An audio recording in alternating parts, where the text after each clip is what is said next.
हे नंदलाला कृष्ण गोपाला ईशानंद हरी हे नंदलाला कृष्ण गोपाला ईशानंद हरी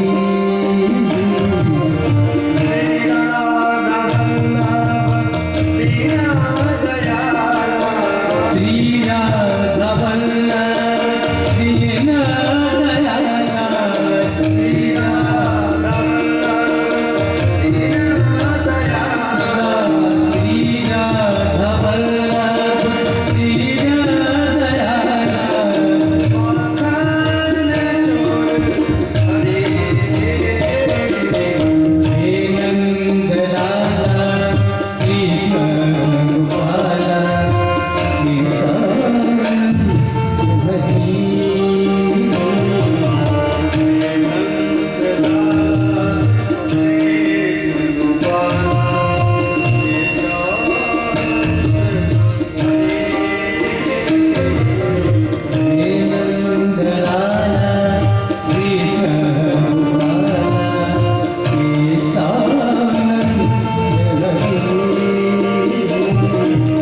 कलिपावनावतार स्वामी तुलसीदास जी महाराज के चरणों में, भगवत स्वरूप सुखदेव भगवान के चरणों में प्रणाम अर्पित करते हुए विश्व के सभी संत महात्मा, ब्राह्मण और गौ माताओं के चरणों में प्रणाम अर्पित करते हुए पूज्य गुरुदेव, पूज्य माता जी एवं पूज्य पिताजी के चरण कमलों में प्रणाम अर्पित करते हुए आप सब जितने भी श्रोता वृंद, माताएं, बहन यहाँ उपस्थित हैं, सबके हृदय में विराजमान ईश्वर को प्रणाम करते हुए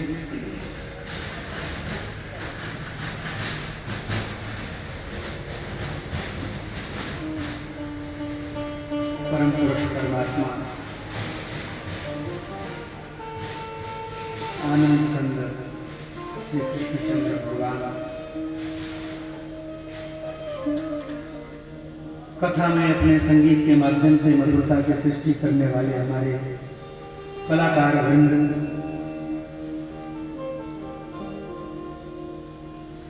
हमारे दक्षिण भाग में विराजमान आचार्य पंडित विनोद शास्त्री जी महाराज,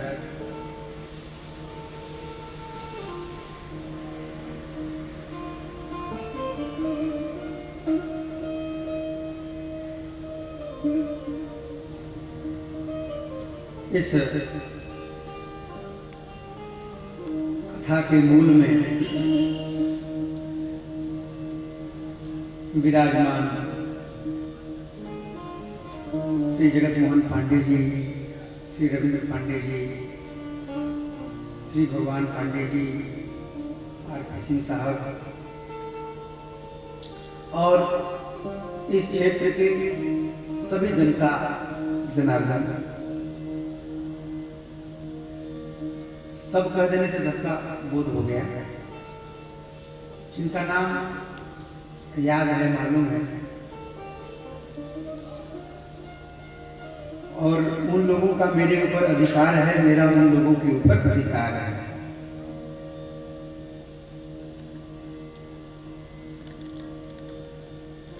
यह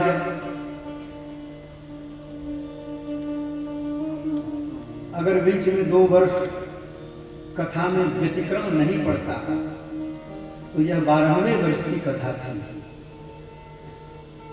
पिछले 12 वर्षों से यहाँ इसी ग्राउंड में कथा हो रही है। प्रत्येक वर्ष चैत्र मास के कृष्ण पक्ष में यहाँ कृष्ण की कथा होती है।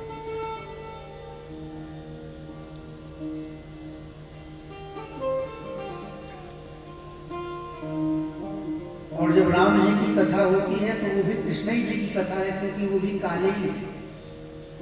राम जी भी काले हैं। नील सरोवर नील मणि, नील नीर हर श्याम, लाज ही तन शोभा निरति कोटि कोटि शतका। दोनों एक जैसे, बस स्वभाव दोनों का विपरीत है।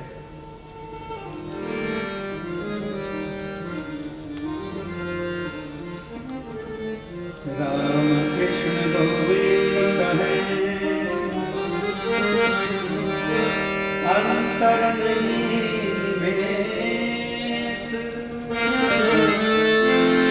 इनके दिल गंभीर हैं, उनके चरण राम जी के दिल गंभीर हैं, राम जी का स्वभाव गंभीर है और कृष्ण जी का स्वभाव चपल है, चंचल है। बाकी दोनों ठाकुर एक ही है, बस स्वभाव का फर्क है। दोनों तारने वाले हैं, दोनों मारने वाले हैं। यदा यदा हि धर्मस्य ग्लानिर्भवति भारत अभ्युत्थानम् अधर्मस्य तदात्मानं सृजाम्यहम्। महाभारत गीता का।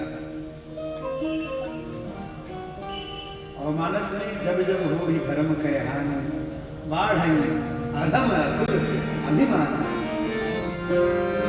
तब तब प्रभु धरि विविध शरीरा। एक ही बात है,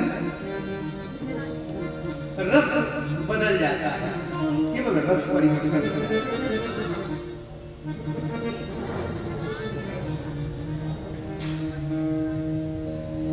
तो पिछले 12 वर्षों से यहाँ कथा हो रही है। बीच में 2 वर्ष कोरोना काल ने ले लिए और पिछले वर्ष यहाँ कथा होनी थी भागवत, हम लोग 1 वर्ष लेट हैं। हम लोग ये कथा पिछले साल सुननी थी, किंतु हम लोग 1 वर्ष लेट हैं। कोई बात नहीं, भगवान से हम प्रार्थना करते हैं कि प्रभु आपने 1 साल हम लोगों को लेट कर दिया, तो हम लोगों का जो जीवन है उसमें भी 1 साल उधर सरका दीजिएगा, ताकि हम लोग 1 साल और ज्यादा कथा सुन सके।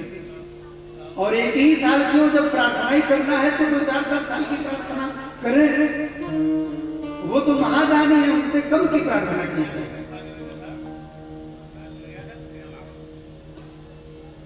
वस्तुतस्तु पिछले 2 सालों में इतना खराब समय रहा है कि इसमें कोई ऐसा परिवार नहीं होगा जिस परिवार के लोगों ने अपने किसी सगे को, किसी संबंधी को, किसी इष्ट मित्र को, किसी बहुत ही घनिष्ठ व्यक्ति को न खोया। उसकी तो पीड़ा है ही, लेकिन उसी पीड़ा में आनंद को भी तलाशना पड़ता है, आनंद को खोजना पड़ता है। कालक्रमेण जगतः परिवर्तमाना चक्रार पंक्तिरिव गच्छति भाग्य पंक्ति। चक्र के पहिए के समान भाग्य की पंक्ति भी चलती रहती है। मनुष्य के जीवन में सुख और दुख दोनों अपने अपने समय पर आते ही रहते हैं, हम उसको टाल नहीं सकते। मृत्यु को हम टाल नहीं सकते, अटल है, अपरिहार्य है।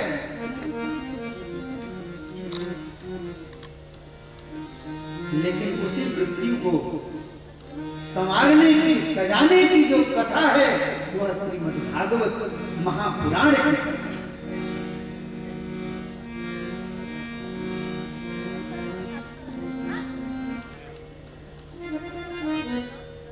और इस रूप में हम लोग बड़े भाग्यशाली हैं कि हम लोग गंगा के तट पर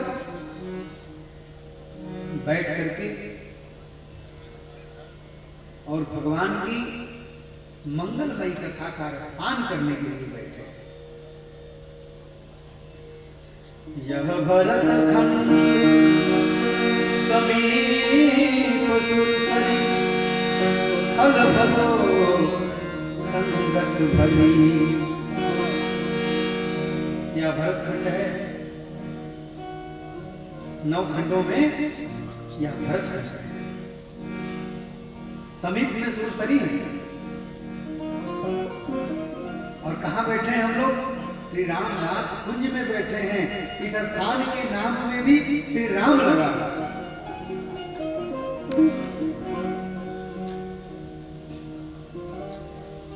और सारे के सारे यहाँ जितने भी श्रोता सज्जन हैं, माताएं बहन हैं, सब बड़े ही रसिक हैं, बड़े ही भावुक हैं। पूर्व में मैंने 2 वर्ष यहाँ कथा की, मैं जानता हूँ, सबको जानता हूँ, सभी चेहरों को पहचानता हूँ। अनन्य रसिक स्वभाव के लोग यहाँ बैठते हैं कथा श्रवण करने के लिए।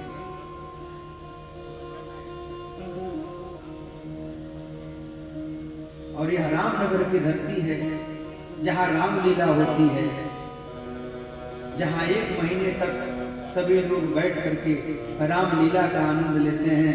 श्री रामचरित मानस की चौपाइयों को गाते गाते नहीं अघाते।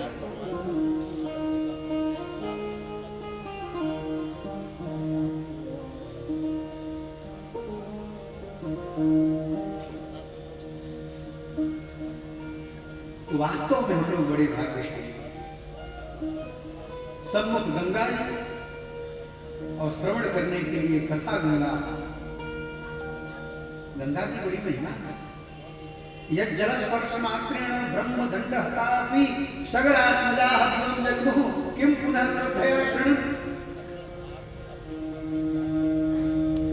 जिन गंगा जी का नाम लेने से सगरात्मज 60,000 सगर के उन्मत्त पुत्रों को मुक्ति मिल गई, उस गंगा की महिमा कितनी बखानी जाए, कितनी बखानी जाए।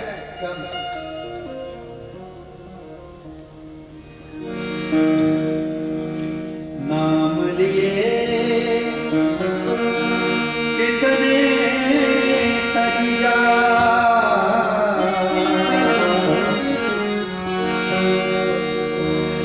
प्रणाम किए सुरलोक सिधारे। गंगा जी का नाम लेने से कितने लोग तर गए। गंगा गंगा जो नर कहीं, भूखा नंगा कबहु न रहे। अरे इसमें भी तो जुड़ जाएगा, तो और कोई तो चाहिए ना। इतनी महिमा गंगा और सैकड़ों योजन दूर से भी व्यक्ति यदि गंगा का स्मरण कर ले, घर का जल हो, कुएं का जल हो, चापाकल का पानी हो, नल का जल हो, केवल गंगा का नाम ले लेने मात्र से उसमें गंगा का वास हो जाता है। और गंगा में स्नान करने का जो पुण्य होता है, उस पुण्य फल की प्राप्ति होती है। इतनी गंगा के नाम की महिमा है। नाम लिए इतने तरी जात, प्रणाम किए सुरलोक सिधारे। तीर गए तो करे तो कहा, कितने तरी जात तरंग निहारे। तरंगिनी तेरो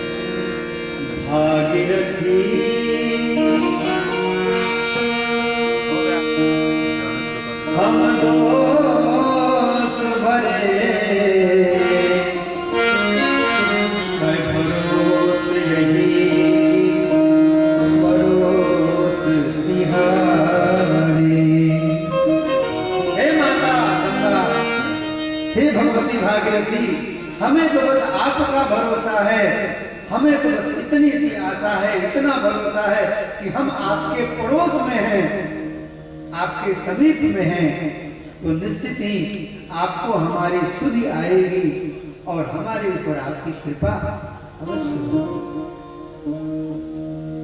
आप लोग जहां बैठे हैं उसके पृष्ठभाग में माता गंगा और सम्मुख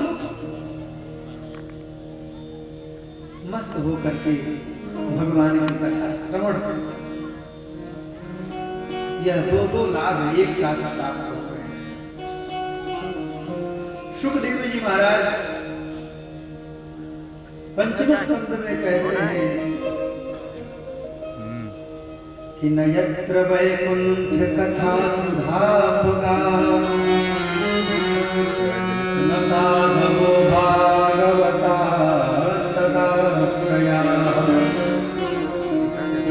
न यत्र यज्ञेश मकान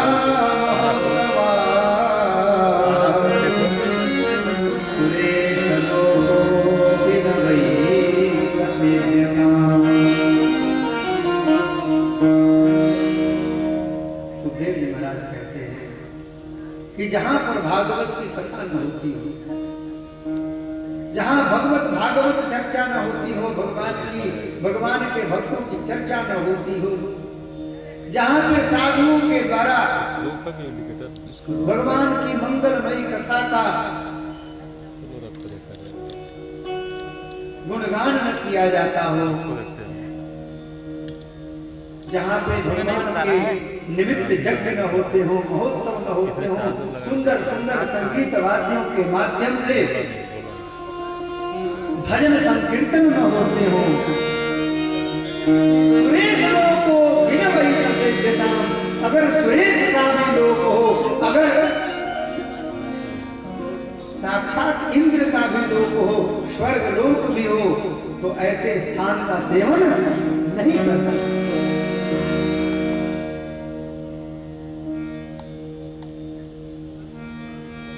और धरती पर यदि चीज प्राप्त हो रही है ये,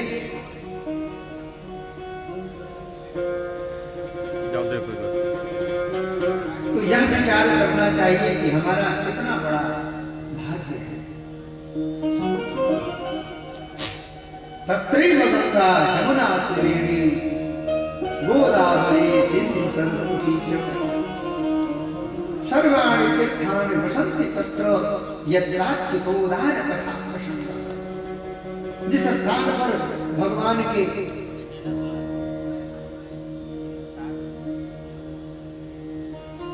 गुण नामों के संकीर्तन होते हो, भगवान की मंगलमयी कथा होती हो, मानो उसी स्थान पर सारे तीर्थ, समस्त पुण्यदायिनी नदियां विराजमान हो जाती हैं और उस स्थान पर बैठकर कथा श्रवण करने वाले लोगों के ऊपर भगवान की मंगलमयी कृपा हो जाती है। बोलिए आनंद कंद भगवान की जय। बड़े पुण्यशाली हैं, माँ गंगा के समीप में बैठे हैं, इसलिए आइए एक बार श्री गंगा नाम संकीर्तन करते हैं। श्री गंगे जय गंगे, जय गंगे जय जय गंगे।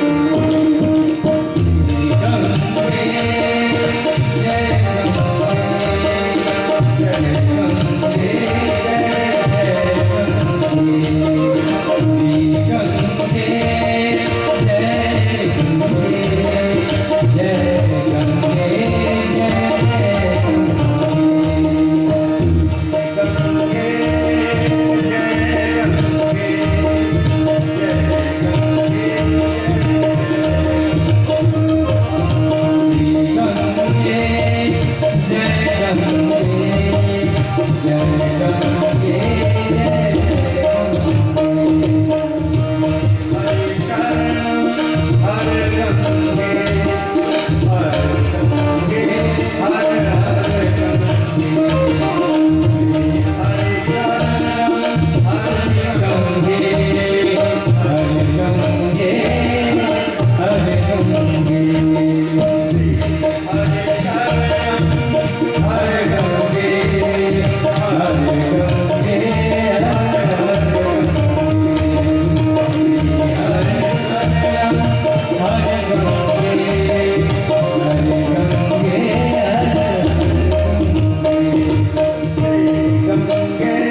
आज प्रथम दिवस है, क्या जी?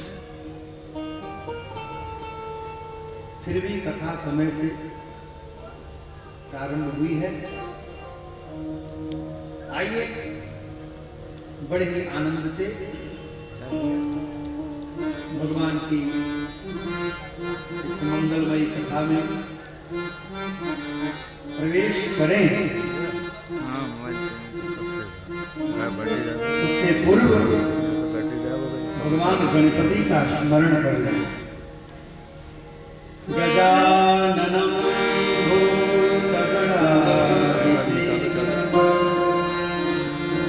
कपीर्थजम्बो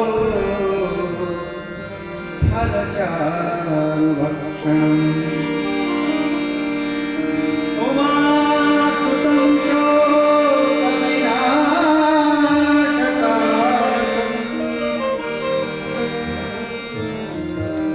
नमामि विघ्नेश्वर पादपम्।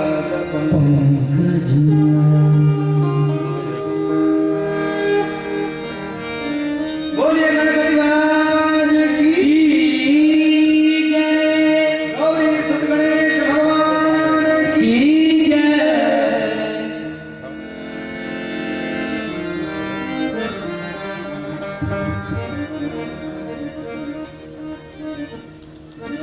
किसी भी शुभ कार्य में भगवान श्री गणपति का स्मरण करना परम आवश्यक होता है। इसलिए हम लोगों ने भगवान गणपति के एक मंत्र से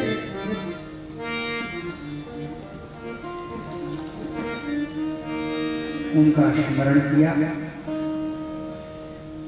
हम सब भागवत भागीरथी में स्नान करने के लिए यहाँ बैठे हैं, लालायित हैं। श्रीमद् भागवत महापुराण, पुराण 18 हैं। उन 18 पुराणों में श्रीमद् भागवत महापुराण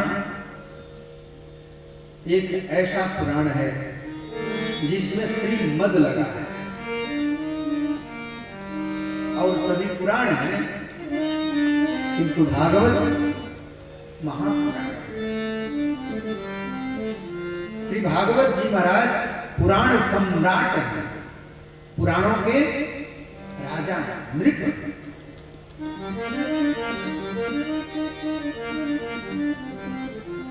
और 17 पुराणों के बाद, महाभारत की रचना के बाद 17 पुराणों की रचना के बाद भगवान वेद व्यास ने 18वें पुराण के रूप में श्रीमद् भागवत महापुराण की रचना करी। और उसे सुखदेव जी को पढ़ाया। और इसकी बड़ी महिमा है।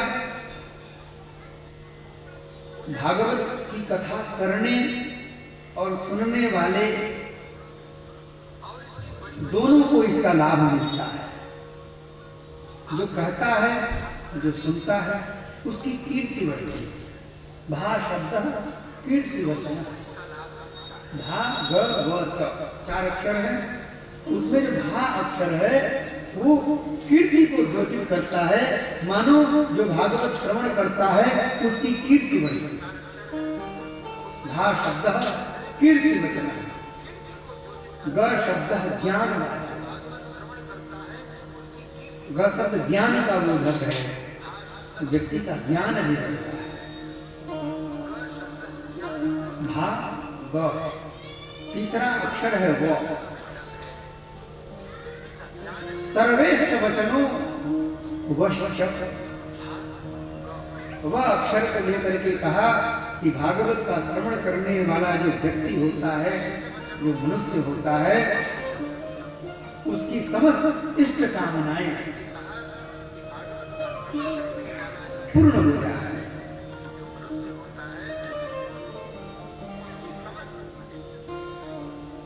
तो विस्तार वाचक, और भागवत में जो अंतिम अक्षर है तो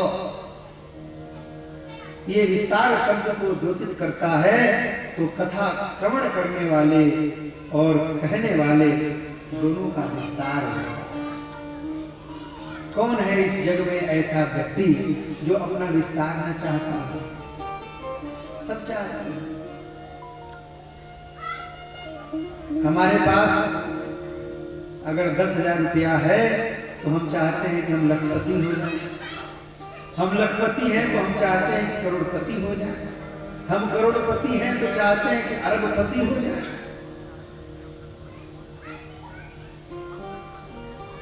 बच्चे को पढ़ा रहे हैं तो हम चाहते हैं कि हमारा बच्चा अच्छे से अच्छा खूब पढ़े ताकि बच्चे का विस्तार हो। ऐसे ये पुराण सम्राट है श्रीमद् भागवत महापुराण।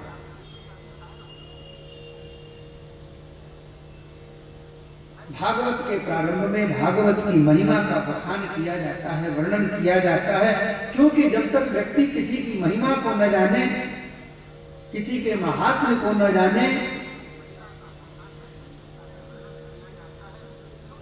व्यक्ति उसका आदर नहीं करता।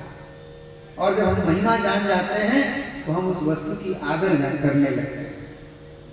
रास्ते में कहीं पर हमें हीरा मिल जाए और हम न जानते हो कि ये हीरा है। हमारे बच्चे को मिल गया हीरा, वो हीरा घर में उठा के ले आया। बच्चा नहीं जानता, वो तो जानता है खिलौना मिला है, चमकदार कोई खिलौना है, घर में उठा के ले आया, टेबल पर रख दिया। पिताजी ने देखा, पिताजी देखते ही समझ गए कि ये तो हीरा है। जौहरी को दिखाया, जौहरी ने कहा कि भाई ये तो हीरा है। व्यक्ति जब जान जाए कि हीरा है तो उसको कितने प्रेम से छुपा करके, संभाल करके उसको रखता है।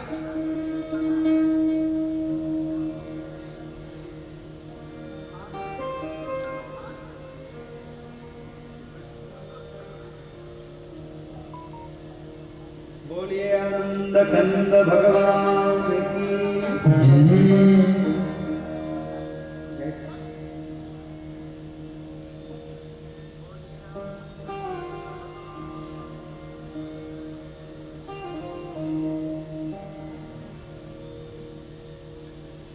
वृंदावन बिहारी लाल की जय।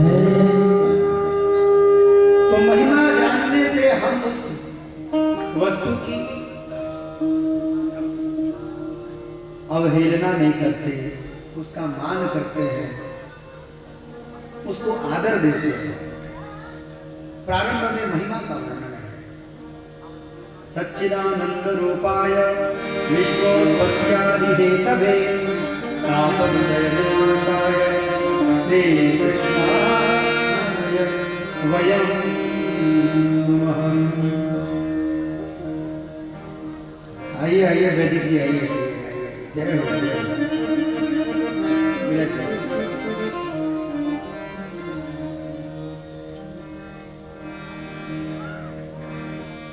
आनंद कंद स्वरूप, जिनका स्वरूप सच्चित आनंद है, ऐसे जो भगवान है,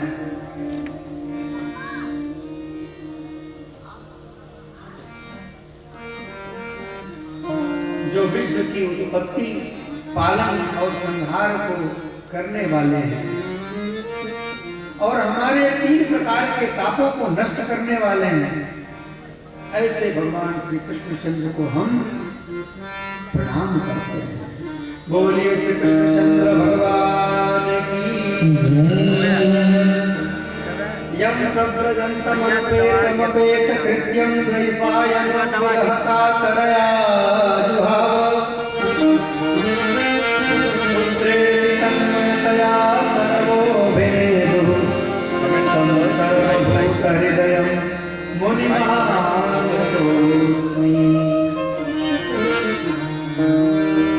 एक श्लोक में सुखदेव जी को प्रणाम करते हैं।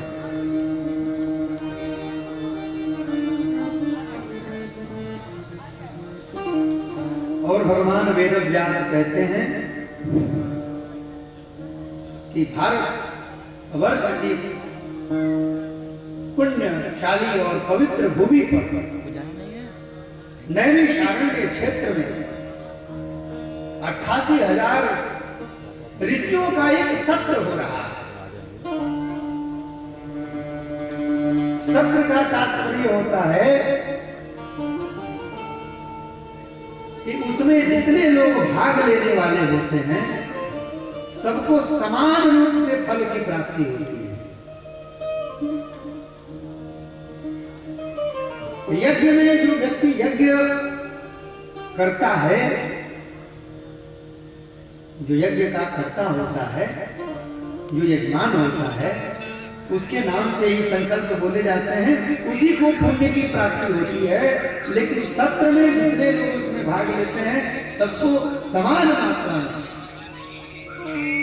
पुण्य प्राप्त होता है।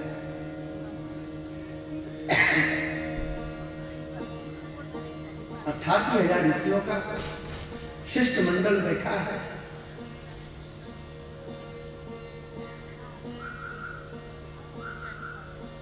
और उन 88,000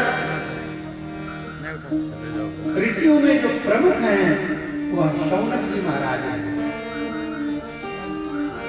और शौनक जी महाराज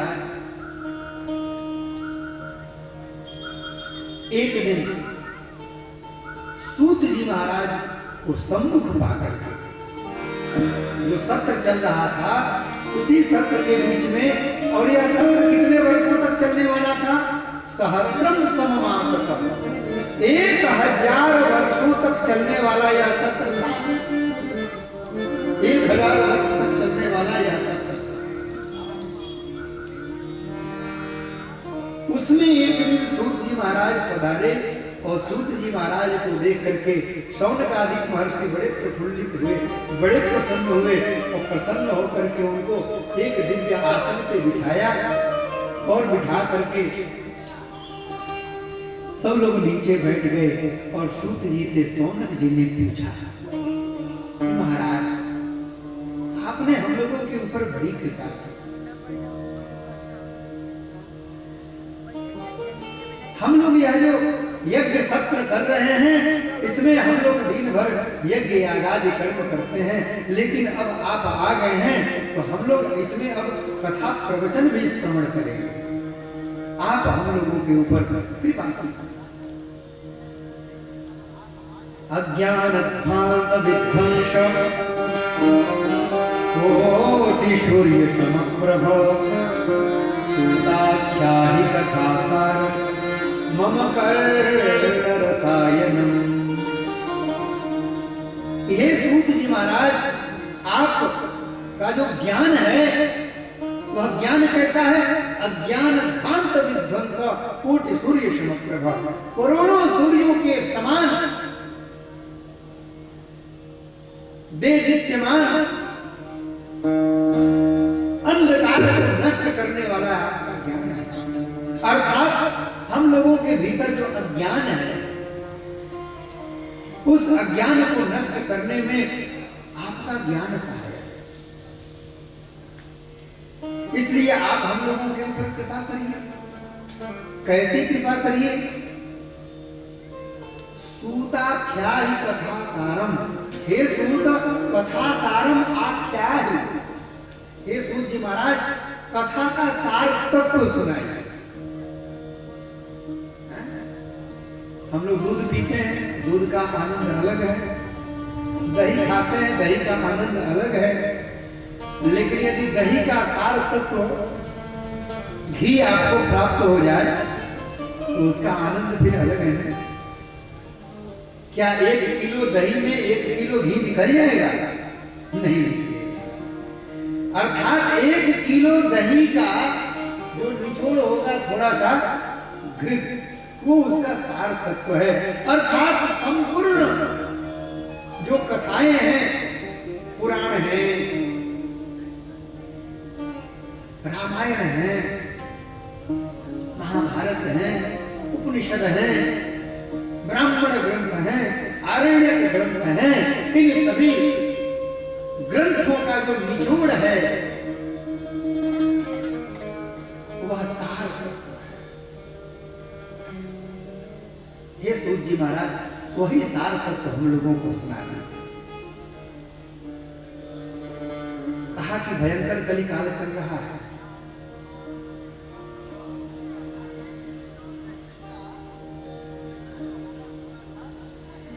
कलयुग के प्रारंभ होने के 260 वर्ष बाद सूत जी महाराज सौनक जी को कथा श्रवण करा रहे हैं। द्वापर समाप्त हुआ, द्वापर समाप्त होने के 260 वर्ष बाद, और उस समय सौनक जी महाराज कह रहे हैं कि यह घोर कलयुग चल रहा है, जबकि कलयुग का प्रारंभिक चरण है। कलयुग की उम्र है 4,32,000 वर्ष,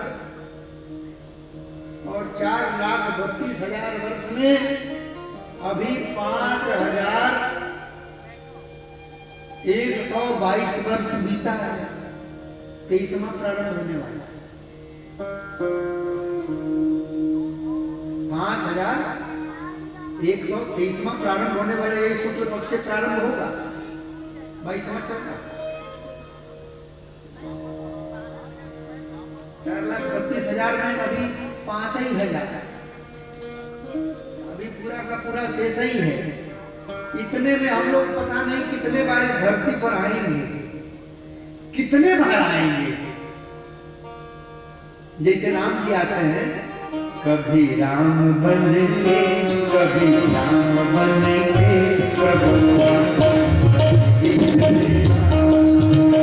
कभी राम बन के, कभी श्याम बन के, चल आना प्रभु चल आना। कभी राम बन के, कभी श्याम बन के, चल आना प्रभु चल आना। जैसे भगवान कभी राम बन के आते हैं, कभी श्याम बन के आते हैं, कभी नृसिंह बन के आते हैं, कभी बाराह बन के आते हैं, कभी परशुराम जी बन जाते हैं, कभी वही दुर्गा का स्वरूप धारण कर लेते हैं। अनेक अनेक रूप धारण करते हैं। और वैसे हम लोगों को भी यहाँ आना पड़ता है। पता नहीं 84 लाख की जो योनियां हैं, उन योनियों में किन किन योनियों को हम लोग भोग चुके हैं, और पता नहीं और आगे की कौन कौन सी योनियां अभी बची हुई हैं। लेकिन एक बार जरूर मैं कहूंगा आप सबसे कि बड़े भाग्यमान स्तन पावा। 84 लाख योनियों से ऊपर यह योनि है मानव मनुष्य शरीर है। और यह जो मनुष्य शरीर मिला है, प्रयास ये करना चाहिए कि इसका दुरुपयोग न होने पाए, इसका सदुपयोग।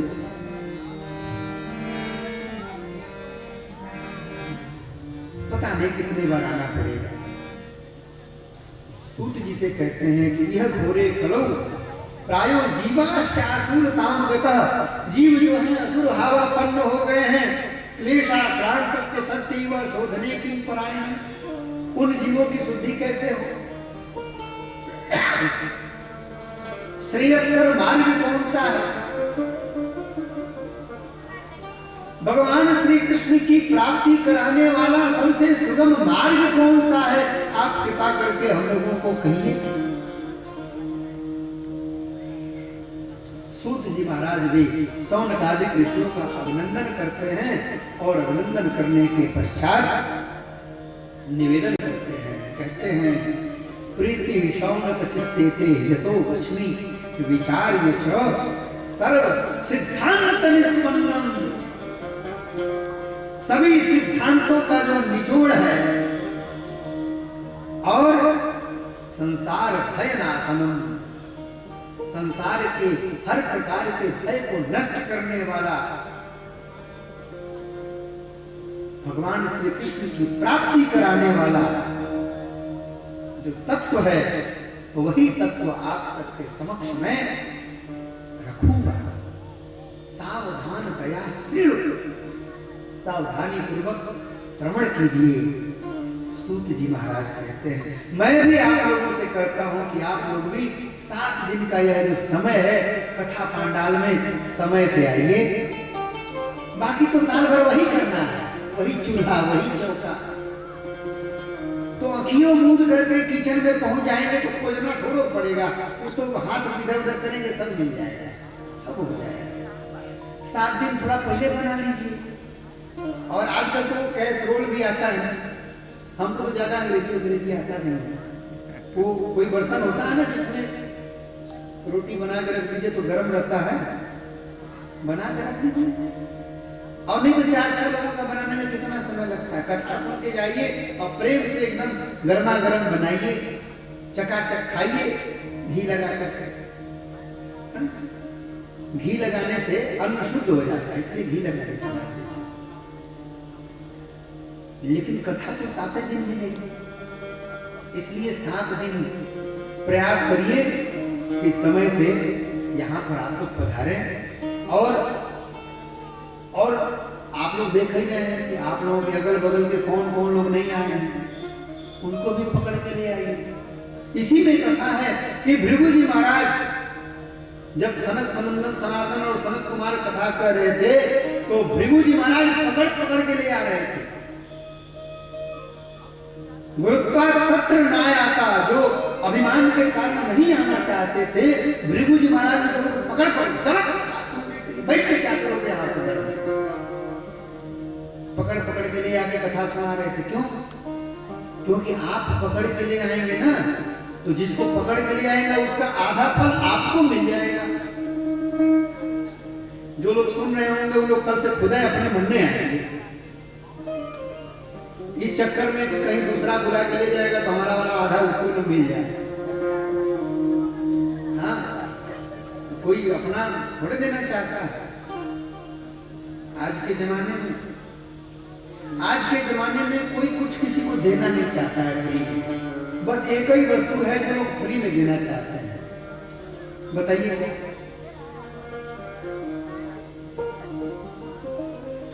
किसी से राय मांगिए ना, फ्री में मिलेगी। आप खाली करके देखिए कि हमको 2 दिन से पेट में जो है मरोड़ टाइप का हो रहा है या सर में थोड़ा दर्द हो रहा है। 5 लोग आपके पास हैं अगर तो 5 लोग 5 प्रकार की दवाई बताएंगे फ्री में। डॉक्टर के यहाँ जाने की जरूरत नहीं है। परामर्श फ्री में आजकल मिलते हैं, बाकी कोई चीज फ्री में नहीं मिलती।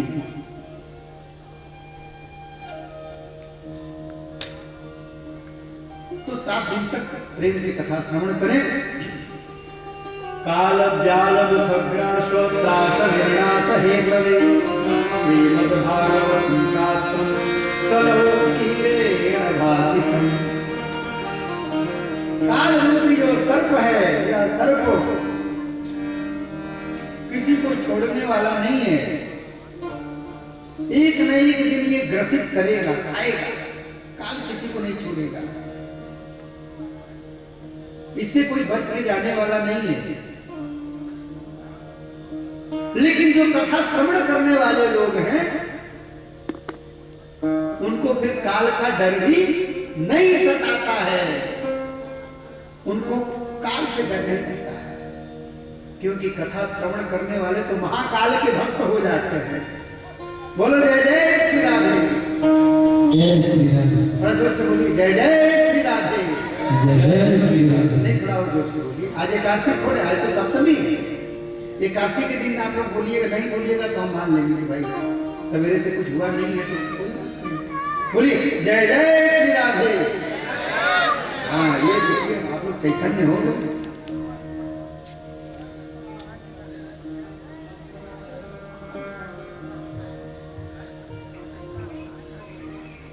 क्यों करता गुमान दे जल जाएगा, वो आज जा रहा है तू कर जाएगा। करता गुमान दे जल जाएगा, वो आज जा रहा है तू कर जाएगा। करता गुमान दे जल जाएगा,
यहाँ से सब छूट जाएगा,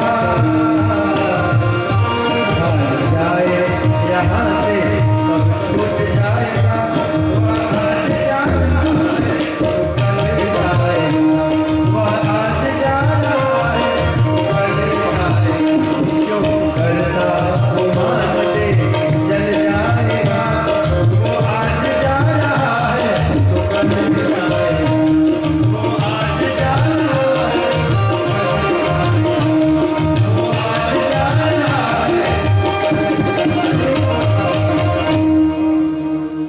बोलिए आनंद कंद भगवान की जय। काल व्याल मुखग्रास त्रास निर्नाश हेतवे, यह काल रूपी जो व्याल है, यह जो सर्प है, किसी को छोड़ने वाला नहीं है, कोई नहीं बचेगा।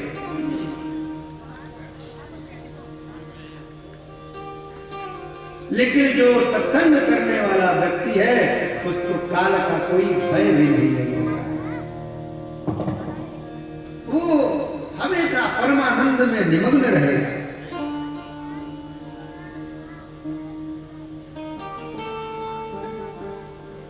वर्णन करते हैं कि परीक्षिते कथा वक्तुम सभायां संस्कृते शिके शुभा हम गृहीत्वैव देवा तत्र समानम। जिस समय परीक्षित जी महाराज को कथा श्रवण कराने के लिए सुखदेव जी महाराज आए थे, उस समय देवता लोग भी स्वर्ग लोक से अमृत का घड़ा लेकर के पहुंचे।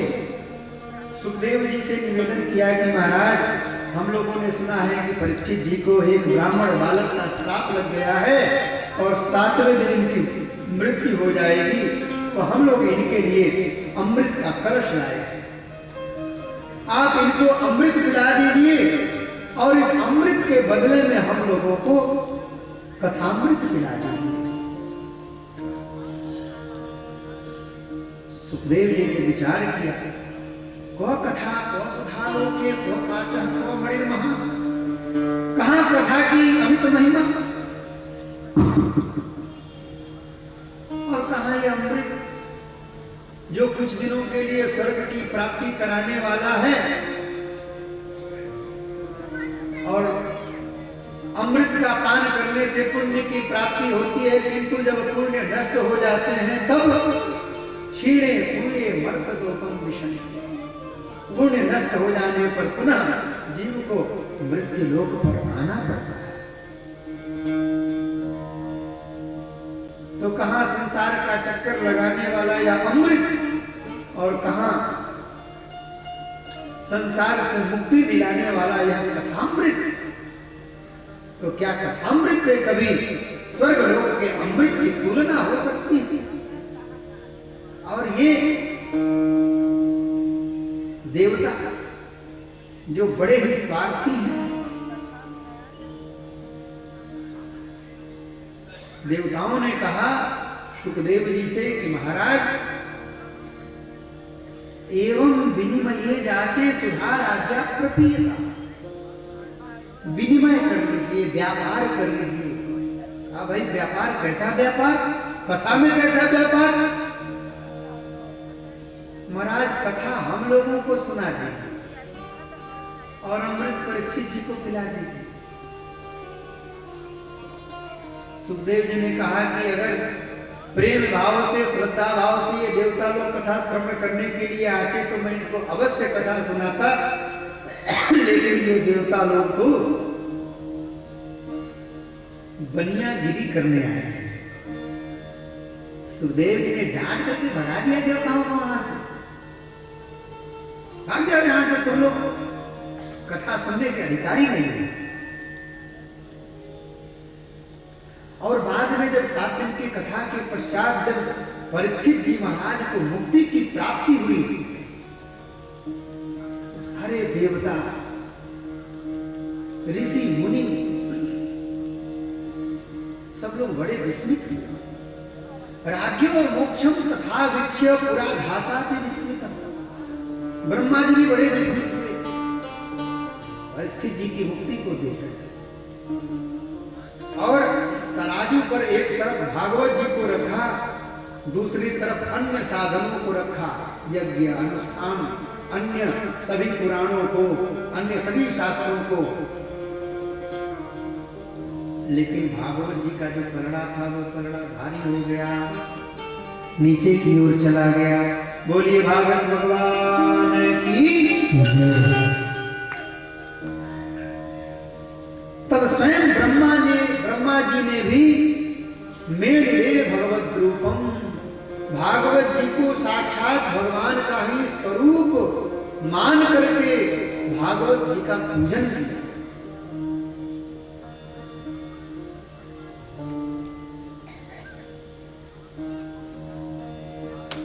लेकिन कथा के श्रवण की विधि का वाचन तो सनक सनंदन सनातन और सनत कुमारों ने ही की।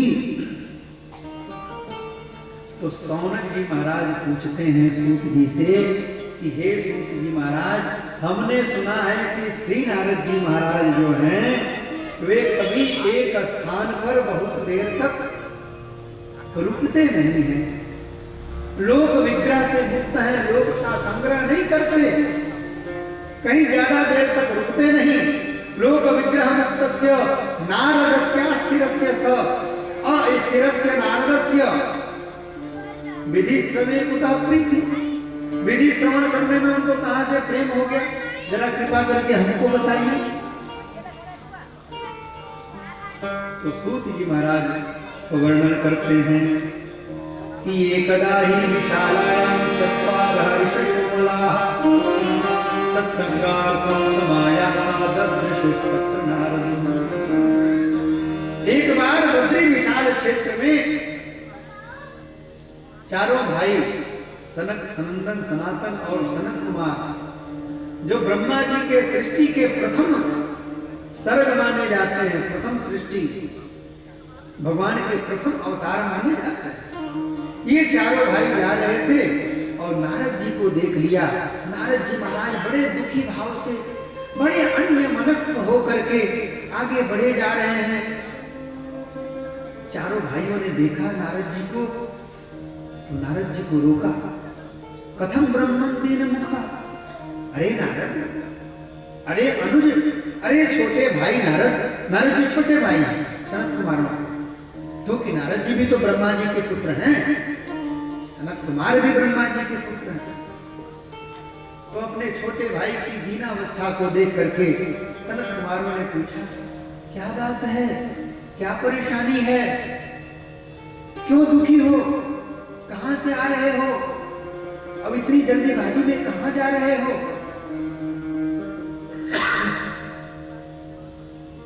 नारद जी महाराज कहते हैं, नारद जी ने तो पहले अपने बड़े भाइयों को देखा तो उनको प्रणाम किया, अभिवादन किया।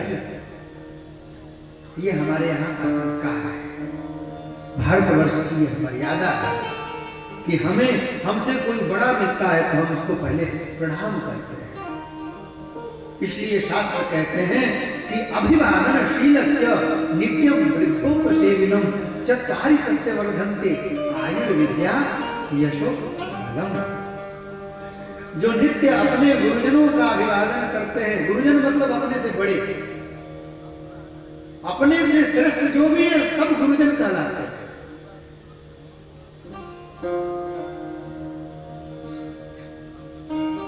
साहित्य में लघु और गुरु शब्द का प्रयोग होता है वैदिक में, आप तो जानते ही हैं।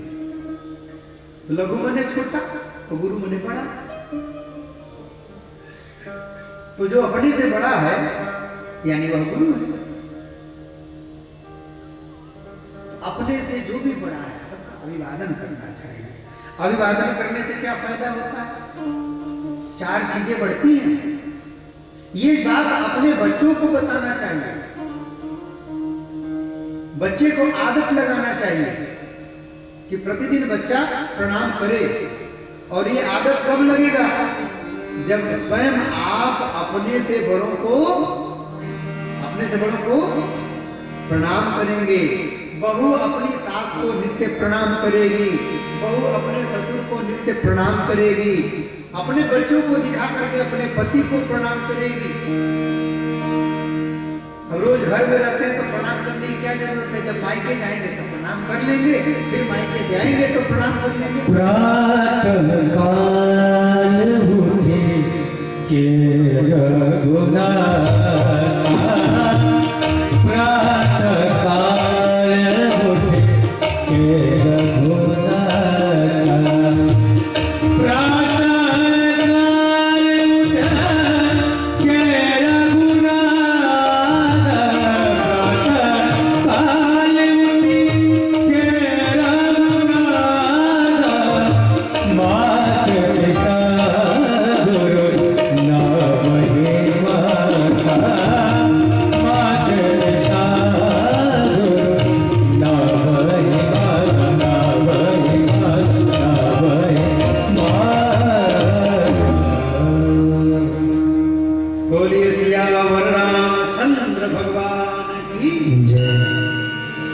प्रतिदिन अपने से बड़ों को प्रणाम करना चाहिए। नारद जी महाराज ने प्रणाम किया और प्रणाम करके निवेदन किया कि हे बड़े भाइयों, अहम तो पृथ्वी याता ज्ञात्वा सर्वोत्तमामिति। मैंने पिताजी से पूछा कि इस संसार में सबसे पवित्र स्थान कौन सा है, तो पितामह ब्रह्मा ने कहा कि सबसे पवित्र स्थान भारत भूमि है, यह पृथ्वी लोक है। तो मैं इस पृथ्वी लोक पर भ्रमण करने के लिए आया। हम तो पृथ्वी आया, पृथ्वी पे आया। पुष्कर गया, प्रयाग गया, काशी गया, हरिहर क्षेत्र हरिद्वार गया, सभी तीर्थों में मैंने भ्रमण किया, लेकिन मुझे कहीं पर संतोष की प्राप्ति नहीं हुई। मेरे मन को कहीं पर विराम नहीं मिला, मेरे हृदय को कहीं आनंद की प्राप्ति नहीं हुई, मेरे मन को असंतोष ही प्राप्त हुआ। और जब मैंने संसार में घूम करके संसार के लोगों को देखा तो उन लोगों की स्थिति तो बहुत खराब है। श्री नारद जी महाराज कहते हैं कि तरुणी प्रभुतागे है श्याल को बुद्धिदायक। घर में है स्त्रियों का वर्चस्व है, कोई खराब बात नहीं है, वर्चस्व होना चाहिए, घर को वही तो संभालती हैं। होम मिनिस्टर तो घर नहीं होती है। गृह मेदिनी शब्द का प्रयोग होता है संस्कृत साहित्य में। गृह मेदिनी मतलब होम मिनिस्टर, गृह मंत्रालय। लेकिन इतना भी वर्चस्व नहीं हो जाना चाहिए कि फिर हम हर काम में ही टांग अड़ाने लगे।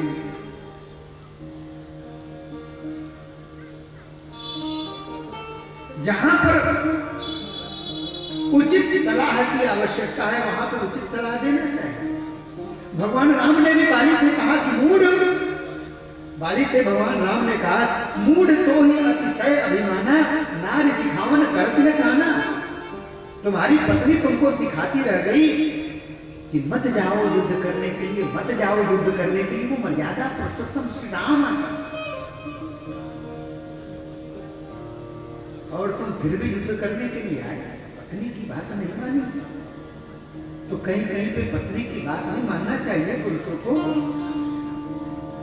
क्योंकि वो अर्धांगिनी है, वो आदि शक्ति है पुरुष की।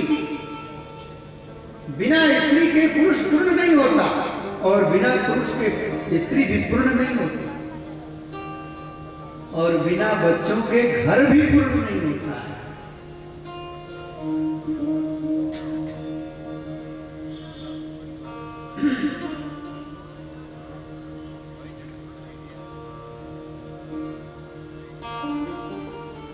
तरुणी प्रभुतागे हे श्याल को बुद्धिदायक। ये कलयुग की बात कर रहे हैं नारद जी महाराज कि स्त्रियों का प्रभुत्व बढ़ गया और उसमें और श्याल को बुद्धि